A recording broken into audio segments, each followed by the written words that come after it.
So, wieder geht's jetzt mit der Kurznachrichten und einer Reportage vom Schweizer Haus. Schon ein paar Wochen sind eine Karawane vor dem Mil stehen. Das ist ein Spezialist in dem Monument historique, wie dort sein Leben aufgeschlagen hat und wie verschiedene Prélèvements und Recherchen macht, was Schriften und Farben auf der Fassade vom Schweizer Haus.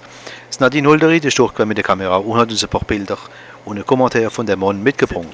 C'est beaucoup plus tard. Hein. On a mis, on voulait faire en valeur l'ouverture de fenêtres en rouge. Bon. Voilà, c'est les fenêtres, c'est rouge. Mais c'est pas le décor authentique du premier décor de la façade.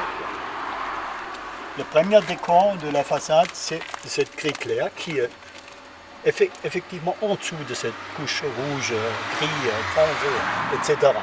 Là, on a également un filet noir ici qui séparait les grilles entre le panneau, il était en jaune avec cette filet noir. Et ça, c'est la même couche qu'on trouve les critères gothiques dans la façade principale, effectivement.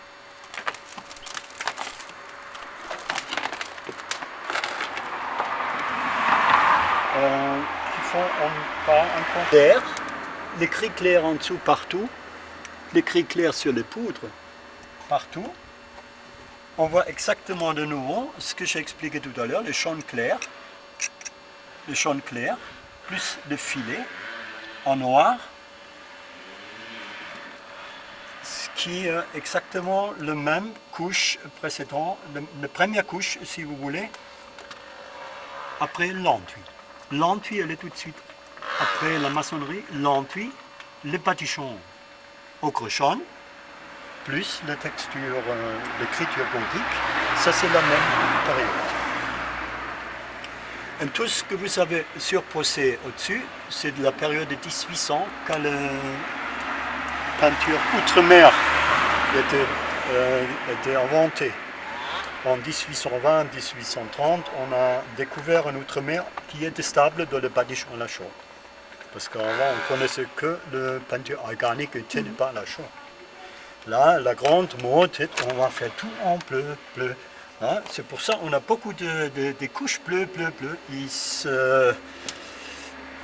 C'est, comme on dit, c'était une mode, mais ce n'était pas une mode chouette. C'était une mode, parce qu'on a une nouvelle teinte, on la met partout. On a même des plafonds intérieurs en bleu, mais c'est inutile. Intérieur, il n'avait pas de lumière électrique. Il faut des plans, des plafonds blancs. Ils ne sont pas du genre des plafonds blancs en bleu. Ce qui n'est pas toujours chouette. C'est des modes. Bon, alors. Cette mode gris, c'était typiquement dans la Renaissance, on a utilisé beaucoup de gris parce que le gris, c'est une teinte neutre. Mais il s'adapte bien à tous les champs de couleurs. Ça se présente bien. Mieux que le noir. Le noir, ça c'est le temps qu'ils ont fait le poudre en noir. Le Sweaterhalm. Bon, on n'avait pas beaucoup. Vous voulez, c'est la Renaissance simplifiée. Hein?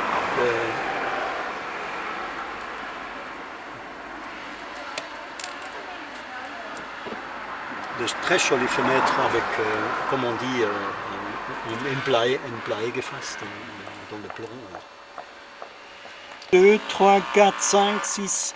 On peut compter rapidement le reste de 20 couches de différentes couleurs de badigeons. Que le premier badigeon, il reste encore un peu dans le plan, mais plus on se rapproche du 19e siècle, là, on a utilisé beaucoup du bleu clair, du bleu moyen, parce que c'était la période découverte de l'outre-mer.